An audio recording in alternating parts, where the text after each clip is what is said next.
मुझे खुशी है इतनी भारी संख्या में आज भोलेका गांव की सरदारी बैठी है, मातृशक्ति बैठी है, हमारे युवा साथी यहाँ पर बैठे हैं, हमारी बेटियां बैठी है।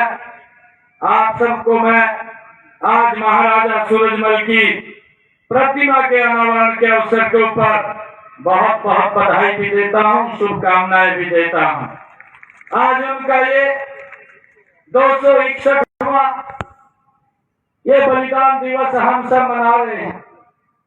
आज ऐसे इतिहास को हमने ऐसी जगह स्थापित किया है कि गांव के अंदर कोई भी महानुभाव अंदर आएगा या बाहर जाएगा, महाराजा सूरजमल की प्रतिमा ये हमें प्रेरणा देती रहेगी और इससे प्रेरणा लेकर के हम उनके दिखाए हुए मार्ग के ऊपर आगे बढ़ते रहेंगे। ये ऐसे स्थान के ऊपर महाराजा सूरजमल जी की आज उनके बलिदान दिवस के अवसर के ऊपर प्रतिमा का अनावरण किया है और इस अनावरण के ऊपर आज मुझे आने का गौरव मिला। ये मेरे लिए बड़े सौभाग्य की बात है। मैं इसके लिए पूरी टीम का दिल से धन्यवाद करता हूँ। आज ये हमारे लिए बड़े गर्व की बात है कि कल 25 दिसंबर कल का दिन विशेष दिन है। कल अटल बिहारी वाजपेयी जी की भी जयंती है और कल ही जो क्रिसमस डे है वो भी पवित्र पर्व है और महाराजा सूरजमल जी का 261वां बलिदान दिवस भी है। कल बड़ा ये महत्वपूर्ण दिन है और इस अवसर के ऊपर हमें संकल्प लेना चाहिए। संकल्प लेकर के अपने जीवन में उतार करके हमें उनके मार्ग के ऊपर आगे बढ़ना चाहिए। मुझे ये खुशी है कि ऐसे महापुरुषों के दिवसों को पहली बार हमारी हरियाणा सरकार ने राज्य स्तर के ऊपर मनाने का अवसर अगर दिया है तो हरियाणा सरकार ने पिछले 10 वर्षों के अंदर हमें ये मिला है। अभी हमने पिछले दिनों दन्ना भगत जी की जयंती भी धनौरा गांव में मनाई थी, जिसमें स्वयं देश के उपराष्ट्रपति आदरणीय धनखड़ जी उसमें उपस्थित हुए थे और हमारी पूरी हरियाणा सरकार वहां पर उपस्थित थी। महापुरुषों के दिवसों को मनाना, उस इतिहास को आने वाली पीढ़ियों के बीच में लेकर के जाना, ये भी एक हम सब के लिए बड़ा ही गौरवशाली ये दिन है कि हम देखते हैं कि जो ऐसे महापुरुष हैं उनके इतिहास को हम लोगों के बीच में, आने वाली पीढ़ियों के बीच में लेकर के जाएं। हम देखते हैं कि जो हमारे महापुरुष हैं और महापुरुषों ने जो तपस्या, जो संघर्ष किया है और तपस्या और संघर्ष करके हमें एक स्वच्छ वातावरण दिया है। हम देखते हैं महाराजा सूरजमल जी का जो जीवन है उनसे हमें प्रेरणा मिलती है। प्रेरणा ये मिलती है कि हम उस रास्ते के ऊपर दोबारा न चले जाएं जिस रास्ते को सरल करने का काम महाराजा सूरजमल जी ने अपना बलिदान दे करके हम सब के लिए तैयार किया है। हमें उससे प्रेरणा लेकर आगे बढ़ना चाहिए। मैं आज इस जो प्रतिमा का अनावरण हुआ है, इस नेक कार्य के लिए मैं आप सबका बहुत बहुत धन्यवाद करता हूं कि इससे हमें लगातार प्रेरणा मिलती रहेगी। महाराजा सूरजमल जी शौर्य और भारतीय संस्कृति के वो प्रतीक रहे हैं। जैसा अभी बताया गया है कि उनका जन्म 13 फरवरी 1707 में ऐसे समय में हुआ था जब बाहरी शक्तियां हमारी संस्कृति को नष्ट करने पर तुली हुई थी। उनका जन्म उस समय हुआ था। उनके जन्म से 20 दिन के बाद ही औरंगजेब की मृत्यु हो गई थी और इसके बाद मुगल साम्राज्य हम देखते हैं लगातार कमजोर होता चला गया। ऐसे समय के अंदर महाराजा सूरजमल को स्वतंत्र हिंदू राज्य बनाने के लिए भी जाना जाता है। उत्तर भारत में मुगलों को मुंह तोड़ जवाब देने वाले राजाओं में से महाराजा सूरजमल का नाम बड़े गर्व और गौरव के साथ लिया जाता है। साथियों, उस समय के भरतपुर पर विचार करो।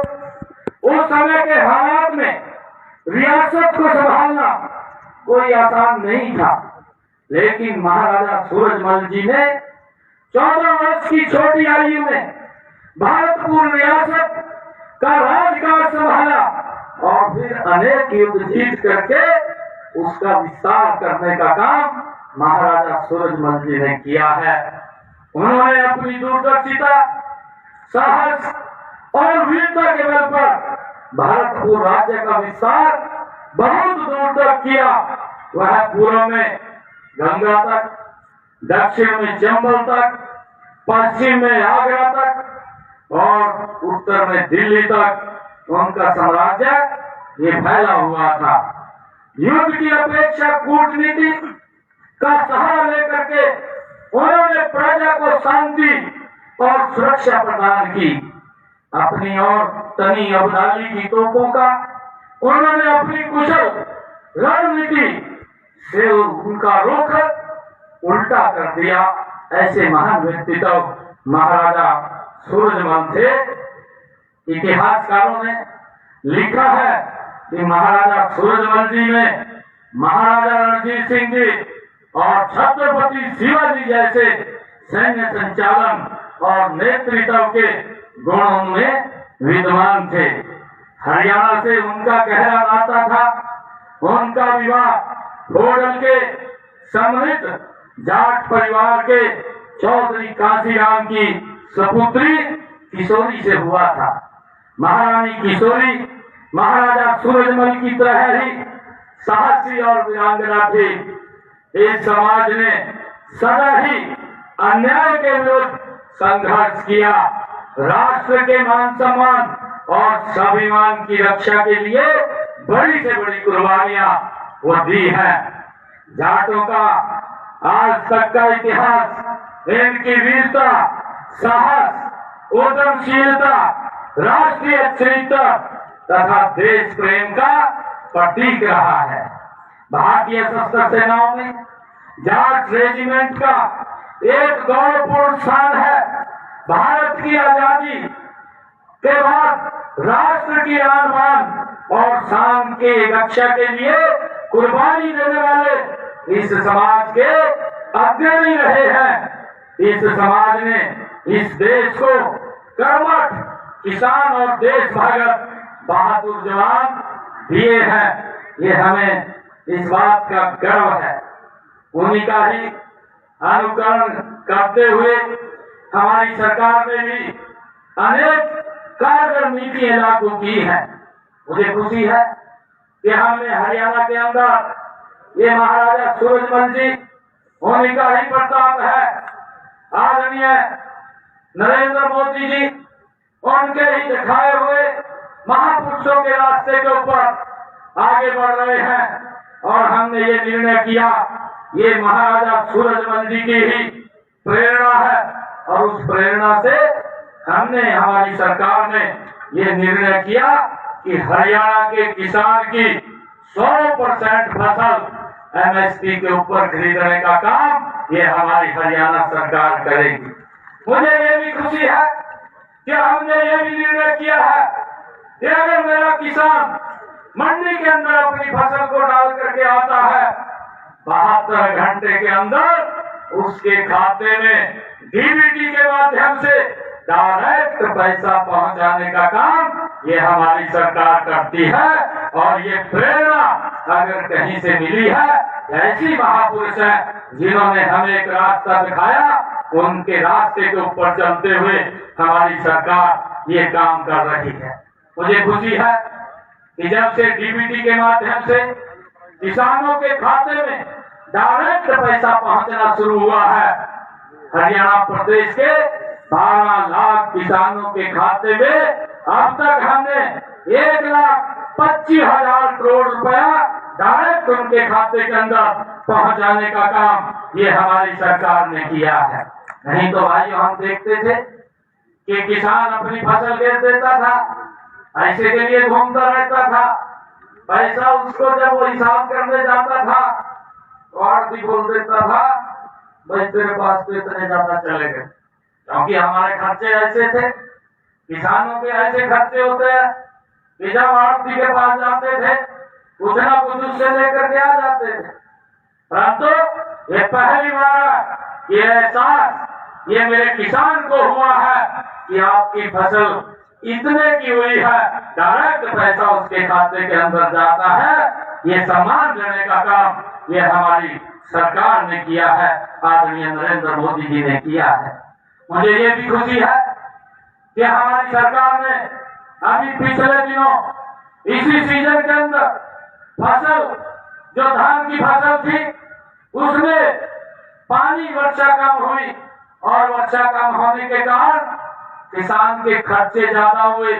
परंतु हरियाणा के अंदर हमने बैठ करके निर्णय किया कि मेरे किसान के ऊपर ये ज्यादा वजन न पड़े और उस वजन को कम करना चाहिए।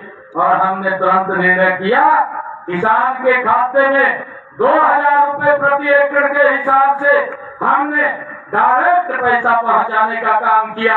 825 करोड़ रुपया ये किसान के खाते में भाइयों हमने पहुंचाने का काम किया, जिससे कि हमारे किसान के ऊपर ज्यादा वजन न पड़े। भाइयों, मुझे ये भी खुशी है आज इस अवसर के ऊपर बताते हुए कि हमारे किसान के ऊपर एक अभियान लगता था और ये अंग्रेजों के समय से लगता था। आज तक इसकी तरफ देखा नहीं। मुझे ध्यान में है कि इसका 133 करोड़ रुपया मेरे किसानों के ऊपर पेंडिंग था। जब ये विषय हमारे ध्यान में आया, हमने देखा कि किसानों के ऊपर 133 करोड़ रुपए का ये अभियान का चार्ज बकाया है। हमने उस 133 करोड़ रुपए को तो खत्म किया, परंतु हमने अभियान को भी जड़ से समाप्त करने का काम ये हमारी सरकार ने किया है। भाइयों, मुझे ये भी खुशी है आज इस अवसर के ऊपर आप लोगों को बताते हुए कि हमने हमारा जो किसान है, जो पट्टेदार किसान था, लंबे समय से खेती कर रहा था, परंतु उसके नाम जमीन नहीं थी, उसके ऊपर एक तलवार लटकती रहती थी कि मैंने इसको समतल किया है, मैंने इसको उर्वरक बनाया है और इससे मैं फसल ले रहा हूं, पता नहीं कब मेरे से छूट जाएगी।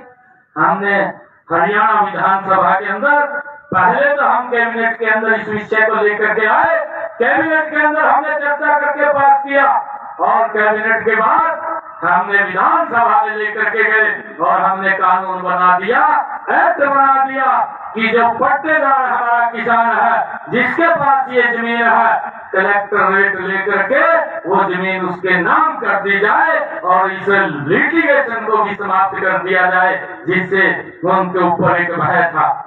हमने ये भी काम किया कि जो 20 साल से श्यामलाल भूमि के ऊपर जो लोग बैठे थे, उनको भी हमने उन पट्टेदारों को ये मालिकाना हक देने का निर्णय ये हमारी सरकार ने किया है। हमने ये भी निर्णय किया है कि कई गांव के अंदर व्यक्ति अपना मकान पंचायत भूमि के अंदर, क्योंकि बड़े पुराने वर्षों से वो बना लेते थे, उनको पता नहीं चलता था, गांव के अंदर जमीन पड़ी है, मकान बना लिया और मकान बना लिया तो कोई न कोई शिकायत कर देता था, कोर्ट में चला जाता था, कोर्ट आदेश देता था कि मकान को गिराया जाए, सरकार की मजबूरी हो जाती थी कि हमें उस आदेश का पालन करना होता था, परंतु मकान बना लिया।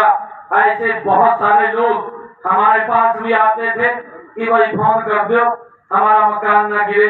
हम उसको पहले तो कैबिनेट में लेकर के आए, फिर विधानसभा में लेकर के गए, उसके ऊपर भी हमने कानून बनाने का काम किया कि गांव के अंदर अगर किसी व्यक्ति का मकान पंचायती भूमि के ऊपर बना है और वो 20 साल से ज्यादा उसको हो गए हैं, उसको भी कलेक्टर रेट लेकर के उसके नाम कर दिया जाएगा। इस समस्या का भी समाधान करने का काम ये हमारी सरकार ने किया है। मुझे खुशी है आप लोगों को बताते हुए कि हमने जो युवाओं को रोजगार देने की बात कही, अभी पिछले दिनों हरियाणा के अंदर ये ऐतिहासिक फैसला हमारी सरकार ने लिया है।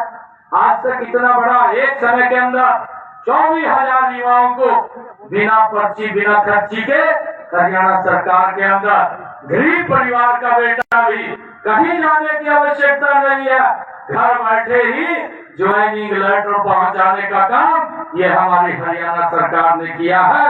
ऐसे 24,000 युवाओं को हमने हरियाणा सरकार के अंदर नौकरी देने का काम किया। 1,71,000 युवाओं को हमने पिछले समय के अंदर बिना पर्ची बिना खर्ची के हरियाणा सरकार ने नौकरी देने का काम किया। मुझे खुशी है इस प्रक्रिया को आगे बढ़ाते हुए आने वाले समय के अंदर भी हमारी सरकार 2 लाख और युवाओं को बिना पर्ची बिना खर्ची के हरियाणा सरकार के अंदर नौकरी देने का काम करेगी। और ये प्रेरणा अगर मिलती है ऐसे महापुरुष ये सूरजमल जी जैसे महाराजा सूरजमल जी जैसे महान व्यक्तियों से ये प्रेरणा मिलती है और हम उसको आगे बढ़ाने का काम कर रहे हैं। मुझे ये भी खुशी है आज आप लोगों के बीच में बताते हुए कि हमने ये भी निर्णय किया है कि जो HKRN के माध्यम से लगे हुए थे और जो युवा पार्ट 1 और पार्ट 2 के तहत लगे हुए थे, हमने एक डेट को निश्चित किया है और उस डेट के बाद जितने युवा लगे हुए थे 1,20,000 युवाओं को सुरक्षित करने का काम भी हमारी सरकार ने किया है, जिससे कि उनको जो सम्मान दिया है ये हमारी सरकार ने उनको आगे बढ़ाने का काम किया है। मुझे ये भी खुशी है कि बच्चों की पढ़ाई के लिए कोई समस्या आगे न आए, हमारी सरकार ने निर्णय किया है और ये निर्णय भी उन्हीं महापुरुषों से प्रेरणा लेकर के हम उसको आगे बढ़ाने का काम करते हैं। हमने अपने बच्चों की पढ़ाई, जो गरीब परिवार हैं, ऐसे परिवारों के बच्चों की पढ़ाई के लिए 12वीं तक जो फीस का खर्चा है हरियाणा सरकार देती है। और हमने ये भी निर्णय किया है कि जो हमारी बेटियां हैं जिन परिवारों की इनकम 1,80,000 रुपए से कम है, ऐसी बेटियों की ग्रेजुएट पोस्ट ग्रेजुएट तक भी मुफ्त में शिक्षा देने का काम ये हरियाणा सरकार कर रही है, ताकि बेटियों को बच्चों को उनको माँ बाप को कोई चिंता करने की आवश्यकता नहीं है। मुझे ये भी खुशी है कि आदरणीय प्रधानमंत्री जी के नेतृत्व में ये विकसित राष्ट्र गति से बढ़ रहा है। भाइयों मुझे ये भी खुशी है आज आप लोगों से इस अवसर को प्रभात शेयर करते हुए आदरणीय प्रधानमंत्री जी ने आयुष्मान योजना का शुभारंभ किया। उनकी सोच थी कि गरीब व्यक्ति को इलाज के लिए किसी की तरफ देखने की आवश्यकता नहीं है, नहीं तो गंभीर बीमारी अगर किसी को आ जाती थी वो बीमारी के कारण गरीबी रेखा के नीचे चला जाता था। भाइयों स्थिति उसकी दयनीय हो जाती थी, परंतु आयुष्मान कार्ड आदरणीय प्रधानमंत्री जी ने हमें दिया और हरियाणा सरकार ने उसके साथ जोड़ करके चिरायु कार्ड दिया और ऐसे 1,80,000 रुपए से कम के परिवार, भाइयों हरियाणा प्रदेश के अंदर 49 लाख परिवार ऐसे हैं जिनको 5 लाख रुपए 1 साल के अंदर आयुष्मान चिरायु के तहत इलाज कराने के लिए हरियाणा सरकार उनको लाभ देती है। मुझे खुशी है बताते हुए कि इस योजना के तहत 16 लाख लोगों को जिन्होंने अपना इलाज हॉस्पिटल में कराया, ऐसे लोगों के लिए 2139 करोड़ रुपए की राशि उनको देने का काम इलाज के लिए ये हमारी सरकार ने किया है। भाइयों, मुझे खुशी है कि हमने इसको और आगे बढ़ाया है। अपने संकल्प पत्र में हमने कहा है हरियाणा के अंदर आने वाले समय के अंदर हम इस संकल्प पत्र को भी धीरे धीरे पूरा करने का काम करेंगे। अगर उसको कोई दिक्कत बीमारी आ जाती है, उसके इलाज की चिंता परिवार को नहीं, उसके इलाज की चिंता नरेंद्र मोदी और हरियाणा सरकार को है। 5 लाख रुपए का अलग से आयुष्मान कार्ड उनको देने का काम ये हमारी सरकार ने किया है। भाइयों, हमने अभी विधानसभा के चुनाव में एक बात कही थी कि हमारी सरकार जब बनेगी, सरकार बनने के बाद हरियाणा के सरकारी हॉस्पिटल के अंदर जो डायलिसिस से ग्रसित लोग हैं, जिनको किडनी का बीमारी होती है, डायलिसिस कराना पड़ता है, महीने में 4 बार कराते, कोई 5 बार कराता है, 25-30 हजार रुपए का हर महीने खर्चा आता था। और कई लोग तो हमारे पास आते थे, मैं सांसद था कुरुक्षेत्र से, वो बोलते थे आकर के, सांसद जी आप सीएमओ को फोन कर दें, मेरा डायलिसिस फ्री हो जाएगा। हम फोन कर देते थे, परंतु हमने सोचा बहुत सारे ऐसे लोग हैं जो हमारे तक भी नहीं आ पाते, उनके ऊपर बड़ी हर महीने ये दिक्कत आती है। हमने अपने संकल्प पत्र में कहा कि हम 8 तारीख के बाद जो डायलिसिस के जो पेशेंट हैं, जो किडनी के पेशेंट हैं, ऐसे पेशेंट अगर डायलिसिस कराने हरियाणा के सरकारी हॉस्पिटल या मेडिकल कॉलेज में जाएंगे, उनका कोई पैसा नहीं लगेगा, उसको हमने फ्री करने का काम किया है। आज हरियाणा के सभी सरकारी हॉस्पिटल में और मेडिकल कॉलेज के अंदर भाइयों ये डायलिसिस फ्री हो रहा है। ये हमने निर्णय किया है और ये प्रेरणा हमें महाराजा सूरजमल जी जैसे महान व्यक्तित्वों से मिलती है और उनके ही दिखाए हुए रास्ते के ऊपर हम मजबूती से आगे बढ़ रहे हैं। उसको आगे बढ़ाने का काम ये हमारी सरकार कर रही है। हमने ये भी निर्णय किया, हमने पिछले दिनों निर्णय किया, जिन परिवारों की आय 1,80,000 रुपए से कम है, ऐसे परिवार हरियाणा प्रदेश के अंदर ये 49 लाख परिवार, ऐसे परिवारों को हमारी सरकार हरियाणा के अंदर 500 रुपए का गैस का सिलेंडर उपलब्ध कराने का काम ये हमारी सरकार कर रही है। भाइयों, मुझे ये भी खुशी है कि हमने बहनों को, महिलाओं को ड्रोन दीदी, उनको स्किल करके हमने एक टारगेट हरियाणा के अंदर रखा। 5000 बहनों को, जो हमारी सेल्फ हेल्प ग्रुप की बहनें हैं, उनको हम ड्रोन दीदी बनाने का काम करेंगे।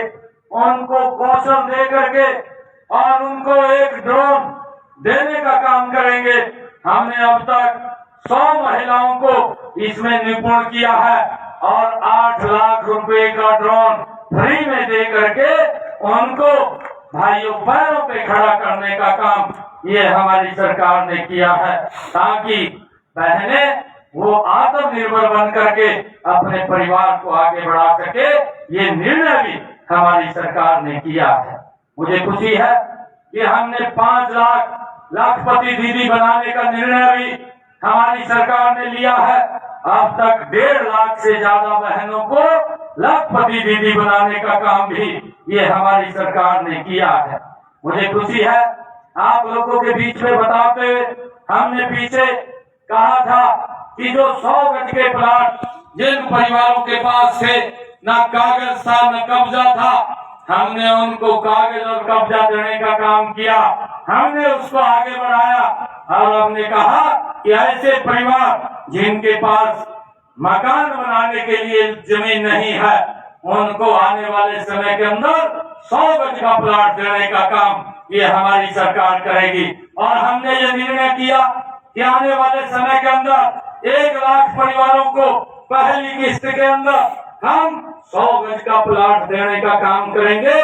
प्रधानमंत्री आवास योजना के तहत उसके ऊपर मकान बना करके उनको देने का भी काम हमारी सरकार करेगी।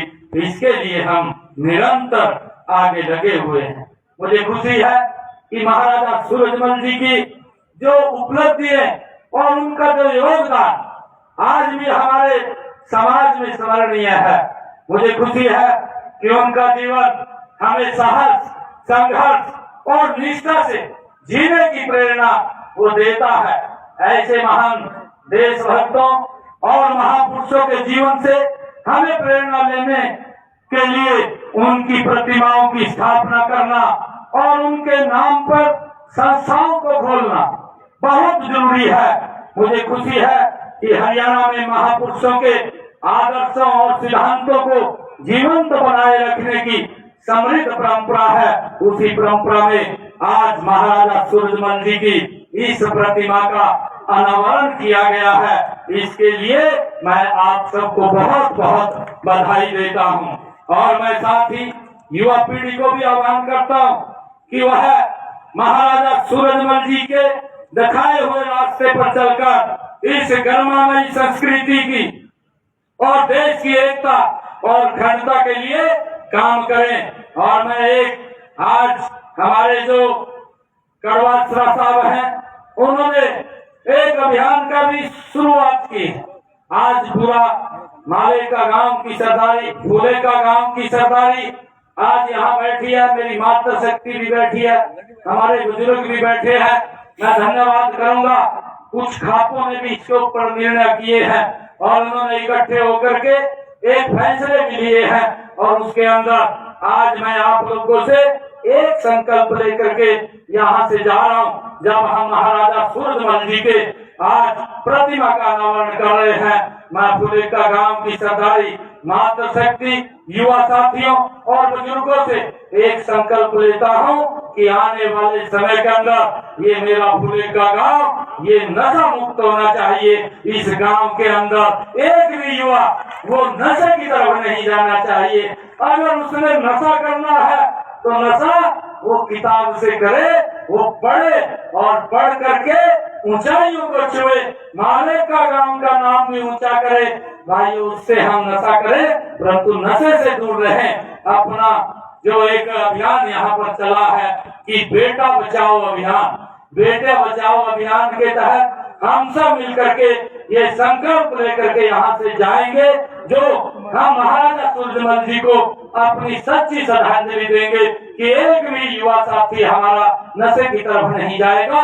इसके एक टारगेट बना करके सभी बुजुर्ग भी लगेंगे और सभी माताएं बहनें भी और युवा साथियों से भी मैं ये अपील करता हूँ कि हम सब इसके साथ जुड़ करके उनको सच्ची श्रद्धांजलि देने का काम करेंगे।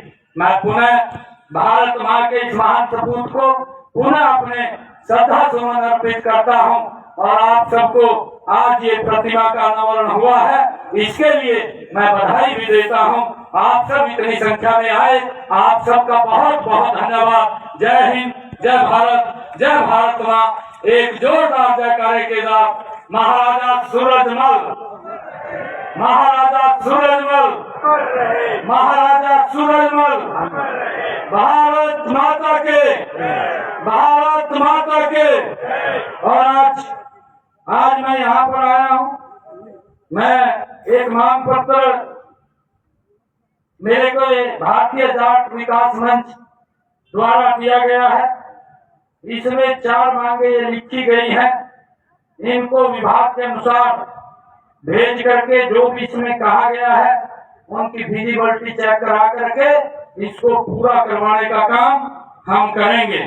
और आज मैं 21 लाख रुपया मैं आदरणीय सूरजमल जी की जो प्रतिमा का अनावरण हुआ है उसके लिए मैं संस्था को दे करके जाता हूं और 11 लाख रुपया मैं डॉक्टर भीमराव अंबेडकर जी शिक्षा एवं धर्मार्थ ट्रस्ट उसके लिए भी दे करके जाता हूं ताकि यहाँ पर जो भी काम ये कराना चाहेंगे उसके अंदर करेंगे। और आप लोगों को एक और बात कह करके जा रहा हूँ कि सरपंच साहब भी यहाँ काफी बैठे हैं, मैं बुलाने वाला हूँ सरपंचों को। अभी मेरे को बताया गया कि बीच में काफी सरपंच बैठे हैं, इधर खड़े हैं, आज खड़े कर रहे हैं। आप लोगों को मैं बुलाने वाला हूँ और कई काम आप लोगों को हक देने वाले भी हैं। मेरा आप लोगों से आग्रह है कि समाज हित के अंदर लग करके हम उन कामों को पूरा करेंगे और विकास के लिए, क्योंकि इतना पैसा पीछे भी खर्च किया गया है, आगे भी कोई कमी नहीं आने देंगे। गांव की तरफ से कोई भी विकास के काम के लिए मेरे ध्यान में काम लाया जाएगा, उसको प्राथमिकता के आधार पर पूरा किया जाएगा। आप सबका बहुत बहुत धन्यवाद। जय हिंद, जय भारत।